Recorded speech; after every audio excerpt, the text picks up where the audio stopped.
Okay, so I'm going to introduce our next speaker. Our next speaker is not going to be present, but she pre-recorded, thankfully. Hannah Buchanan-Smith is professor and head of the Behavior and Evolution Research Group in Psychology at the University of Stirling in Scotland. And given that humans are an inevitable part of the lives of all captive animals, she has been studying the human-animal relationship and its impact on animal welfare for many years. And Hannah is currently involved in projects on animal welfare in zoos, in animal shelters, and laboratories. And she draws from her fieldwork of South American primates in their natural habitats. She uses a multidisciplinary approach to welfare assessment and actively tries to find practical ways to put research findings into action and have a positive impact. Edwin, could you please share her presentation?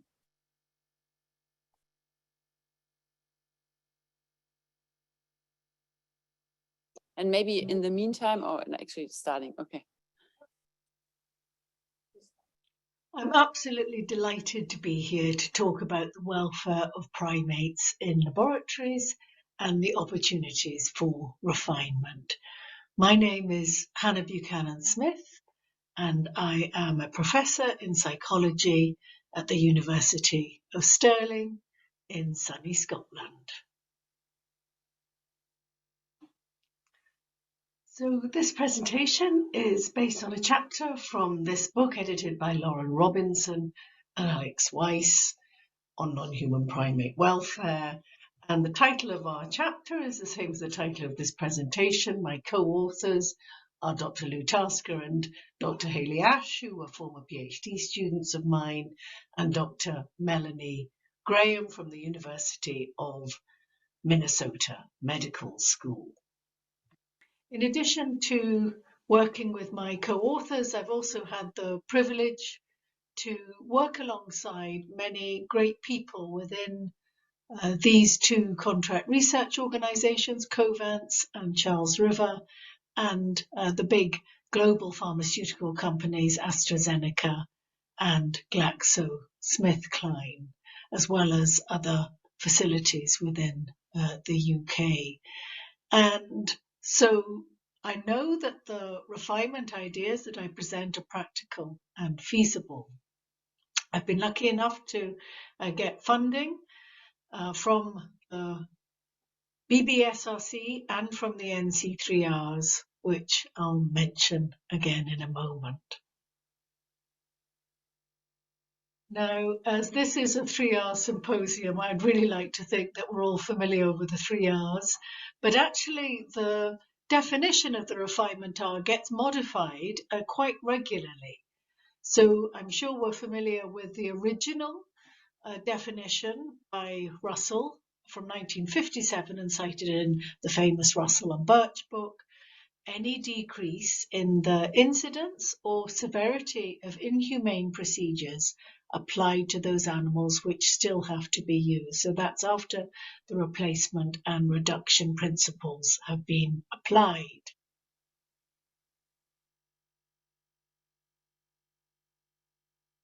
Things have moved on since Russell and Birch, though, and in 2005, I published a paper with a number of co-authors, actually having found over 15 different definitions of what refinement is, some of which didn't relate to welfare at all. And in this paper that we published, we harmonized the definition of refinement to any approach which avoids or minimizes the actual or potential pain, distress, and other adverse effects experienced at any time during the life of the animals involved, and which enhances their well-being. So 2 aspects there. One, considering all stages of the animal's life, from birth to death, and very much a proactive view of enhancing their well-being.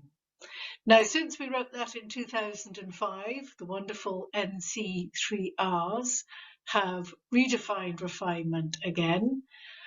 They define it as advancing animal welfare by exploiting the latest in vivo technologies and by improving understanding of the impact of welfare on scientific outcomes. And that pretty much summarizes a bit more about what I'm going to talk about. But before I start, a quick slide on why I'm just focusing on primates. Actually, we don't know how many primates are used in laboratory research. It's estimated between 1 and 200,000 globally per year, but that is nearly 20 years old, that estimate. But just to give you an idea of numbers. They are now generally purpose-bred and not caught in the wild, which is obviously better for the science because we have a greater understanding of their backgrounds. They're used, of course, because they are considered to be a good model for humans because of their phylogenetic closeness to us, because we are primates as well. And there are arguments that a primate should get special protection. Do they suffer, or do they have the capacity to suffer more than other animals that are used in laboratories? Well, I think it's hard to make a good case why they should suffer more than other mammals, given the shared biology. But I think there are two things that sets them apart. I think the first is really the intricacy of adverse effects resulting from inappropriate rearing. It really has very severe consequences for many animals, but I would argue for primates in particular. And secondly, they're larger brains, so this is comparatively larger, the brain to body size, means that it's actually very difficult to provide good conditions in captivity. So the brains have evolved for both physical environmental complexity and social environmental complexity. And within very restricted laboratory conditions, I think many primates get extremely bored. Again, I feel I might be preaching to the converted at this meeting, but why is animal welfare critical? Well, of course, we have an ethical imperative to look after animals that we're using in laboratories, but I think scientific imperative, where we look at the interplay between the welfare of the animals and the experimental parameters, the outcomes of the research and testing that we do. And we know very well that the welfare affects the validity and the reliability of the results. So I would argue, and I think logic can't be questioned, is that it's completely unacceptable that animals suffer in vain, and it's a violation of these utilitarian principles, which are a balance of the harms that we do to the primates by using them in research, or any other animal using them in research, against the likely benefits that will come from that research. Inconsistency in the welfare and in the procedures that we do on the animals may well introduce conflicting results. As I say, that's also an interplay with reduction, where you may need to use more animals in order to get reliable and valid results. And this leads to a delay in delivering promising therapies. And finally, and I think least importantly, but perhaps a driver for many of the pharmaceutical companies and contract research organizations, is that it takes a huge amount of time, about 12.5 years, and in old money, because that's quite an old paper, 2004, $1 billion US dollars to take a new drug to market. And so if we can improve the welfare of the animals that are used, of course, after replacement and reduction had been applied, then it may well also have economic benefits. So sadly, there are many compromises to welfare in the lives of laboratory animals. I can't describe all the refinement opportunities, so I'll just select a few from the range of categories, but obviously the regulated scientific procedures, which by their nature have the potential to cause animals pain, suffering, distress, or lasting harm. So the animals' use as disease models, where you intentionally create a disease within the model, use in toxicology testing, the fact that they are used in surgical procedures, whole capture, handling, and restraint is a big area for refinement. Single housing, so within scientific procedures, they may be housed in metabolism cages to collect urine, for example. Food and fluid restriction still goes on, particularly in neuroscience in primates, and there may be stress in anticipation of these events as well. We also have at the end the intentional death of the animals, where refinements are also possible. And then in terms of housing and husbandry, and we'll go through in a little bit more detail the areas where in the whole lifespan approach we might look at refinements, but separation from the family, individual identification, and the means with which that's done, the fact that the animals often live in small barren enclosures with little cognitive complexity, and regular room changes. So these are all areas, and I'm just going to pick up on a couple of them and go into a bit more detail. So in terms of housing and husbandry, compared to the wild, most laboratory animals live in very small and very barren enclosures with less social complexity as well as physical complexity compared to the wild. And that enclosure there is probably way larger than the majority of US laboratories. It does exceed UK standards, but as I say, I think those macaques are bored. So the refinement opportunity is to increase choice and complexity and opportunities to control the environment, which will improve welfare and coping ability. And just a picture here of a marmoset actually controlling a light and additional heat within the enclosure. And in that paper we published in 2012, it shows the benefits to the welfare of the animals by having that control. We had a yoked group as well, which didn't show the same benefit because they didn't have the actual control of turning on and off the light and heat. Of course, the regulated scientific procedures are an area which really require a refinement. I'll just pick up on capture, handling, and restraint, and the picture there of a crab eating, also called the long-tailed macaque or the cynomolgus macaque, Macaca fascicularis, showing a fear grin. So within capture, handling, and restraint, we know that the heart rate goes up. We know that the readability and the quality of the ECG, the electrocardiogram trace, is affected adversely. We know that blood pressure goes up. We know that respiration rate goes up. We know that the blood hematology and biochemistry is also altered. And by handling in more humane ways, in more refined ways, there is less effect on these parameters. Now, as humans are an inevitable part of the lives of captive animals, I just want to give you a quick example of the importance of human socialization.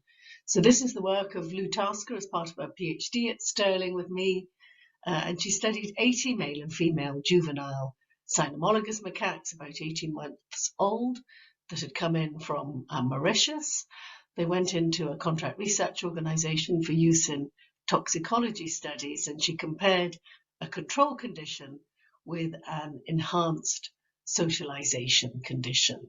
So the control condition, of course, got some human socialization, desensitization to a transport box, hand feeding part of the diet, etc. But the enhanced socialization group got additional socialization, about 10 minutes per pen, 3 times a week with one socializer, doing hand feeding, body touching, and more pairing of food with verbal praise.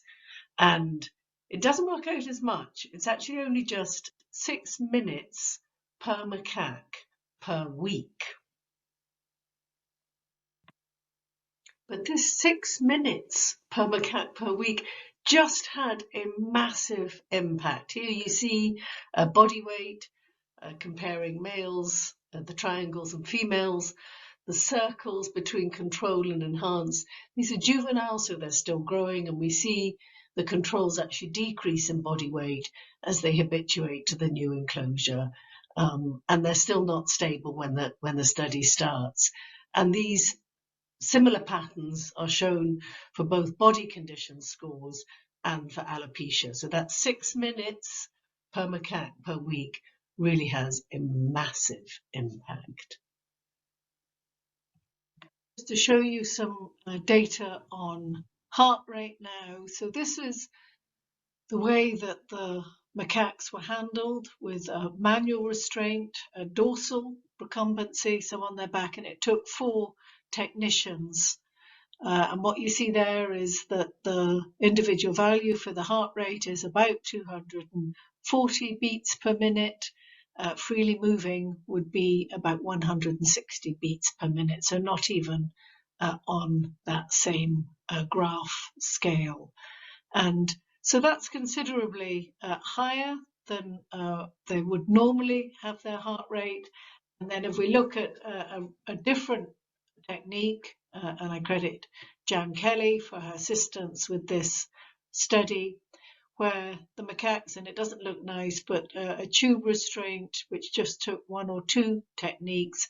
And if you compare overall, we see a 20 beats per minute decrease in their heart rates. But if we look at that control versus the enhanced socialization, we see that that quite simple refinement and intervention had a significant impact. The ECG trace quality that I mentioned before is also affected. So you see an awful lot of baseline noise due to muscle tension when they are manually restrained. And in the tube restraint, you see some very clean baseline data with very distinct complexes, so much better readability of those traces. Why is this important? Well, assessment of the potential for cardiotoxicity, including arrhythmias, is absolutely paramount to assure appropriate monitoring for human safety. And that sensitivity of identifying cardiac risk, so those arrhythmias and ventricular repolarization, as seen in that test article related changes in the QT and the QTC intervals, is significantly improved in those tube restrained versus the much more typical manually restrained macaques, and in the enhanced human socialized versus the control tube restrained macaques. So coming back to my definition of refinement earlier on, I think taking this lifespan approach is absolutely critical. We've got to consider the whole life of the animals, and we've got to intervene and really look at where the opportunities for refinement are. This is quite a busy slide, I'm aware of that, but what you'll see here is the rearing environment in the top left-hand corner. Those in green are opportunities for refinement, for example, with socialization and positive reinforcement training and enrichment. Those in red have the potential to have negative impacts on the animals in terms of prenatal stress, rearing practices, family separation, the transport, whether it's from overseas or from whether it's a big corral within one of the primate centres, is generally negative. The capture, separation, handling, the journey, the health screening, then the behavioural restriction. But there are opportunities within the designated establishments to have complex enclosures, for example, allowing the macaques to swim for really good husbandry and socialisation, and then to do improvements on some of the procedures done on the study protocol, particularly, I think, in relation to restraint and dosing and sampling. It's not going to be easy. There are a number of challenges, I think, and we've still got quite a long way to go. I think really getting that joined up approach is complex, and I think we really have to engage with some of the human behaviour change literature, and we go into that more in the chapter. So in conclusion, I hope you've got our message that if primates are to be fit for purpose, that is, they're well suited for the designated role, we really do need a proactive and concerted approach to implement refinement that spans their whole lifetime. And we would argue no data is better than poor data. Thank you for listening.